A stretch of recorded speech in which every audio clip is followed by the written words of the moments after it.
Who knows how it's going to take you? It's a nearly impossible task. Most people, they're just not even going to start. The challenge is that this has been happening all through your life. You've always been told what to learn. You've always been told what to remember, but you're never given the how to store that information so you can access it when you need it. Make sense? So we're going to get you started right now learning how to put it, organize it so you can access it when you need it. Glue. The biggest thing to understand about your memory is that the language of your memory is pictures. Your memory thinks in pictures. Here's what I mean by that. If I said to you, describe your living room to me right now. Lindsay, what's the first thing you would do if I said, hey, describe your living room to me? Describe my living room to you. Yeah, but like in your mind, what's the first thing you would do? Look at my house. You'd picture it. You'd visualize it in your head. That's how your memory thinks in pictures. So file image glue, fig, since your memory thinks in pictures, let's give you a picture of a fig. So everybody hold out your hand in front of you. And can you picture a fig in your hand? Do you know what a fig looks like? If you don't know what a fig looks like, just use a fig Newton. It does the same thing for this, all right? So hold it out in your hand, say fig, fig, fig, fig. Perfect. All right, how big is your fig? Like, what's it look like? What color is it? It's purplish, brown. You got the Newton? You got the fig Newton? It's brown, yeah.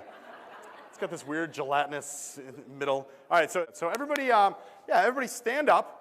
We're going to do this. It's an insurance conference. We're totally safe with me doing this. All right, we're going to do this. I'm going to teach you 10 spots on your body to use as your fourth body file, moving on up, is going to be your butt or your bottom. Tap your butt and say butt, butt. Yeah, hey, tap your own butt. Kids these days.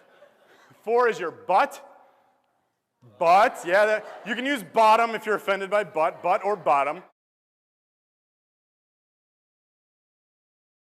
What's that? This is perfect, you guys. You're literally going to take that salmon and you're just going to shove it right up there and cram it right up there. In the hallway, watch this, watch this. No, we laugh and then it works because if you saw Brad before that, he's like, I don't know what to do with, I just give this salmon right there. You would remember that, right? Yeah, the question is, does that work long term? The key to long-term memory, you can actually write this one down. I'm glad, thank you for bringing this up, Lindsay. The key to long-term recall is what's called spaced repetition. 1 hour, 1 day, 1 week. That's the key to moving things from your short-term memory into your long-term memory.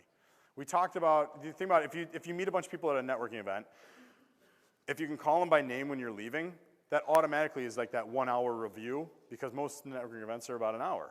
Or meetings are about, the best, I'd say, anybody holding a meeting, the number one thing you can do to make your meetings more effective is spend 1 minute at the end reviewing everything that was discussed in that meeting prior. It brings it back to the surface and allows people, you always remember the first thing you heard and the last thing you heard, right? So let's bring that stuff back up so it's the last thing that you hear. Can you guys do that? You can absolutely do that. Big things that you took away from today as it relates to using your memory and having a more powerful memory. You have a system now. That you have a system that you can use. You guys review your body files 1 hour, 1 day, 1 week. Review the room list 1 hour, 1 day, 1 week. Great, so you got a system. What else? The language of your memory is pictures. That's a great one. That's a great takeaway to have. You guys get that. Whatever it is you want to remember, you create a crazy picture about it, and that's going to help you remember it. I'm curious, like, do you guys feel a little bit more confident in your memory? You feeling pretty good about yourselves? Over the course of this morning, how many items do you feel like you know and you've got memorized right now? 24, 24, 12. I'm going to say conservatively, you guys know a list of over 60 items, back and forth and in and out of order.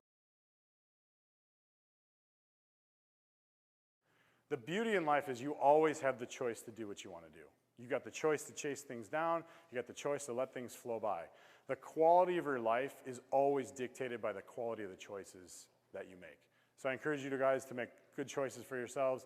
I'm available. I've had a blast this morning. Thank you so much have a great rest of your conference.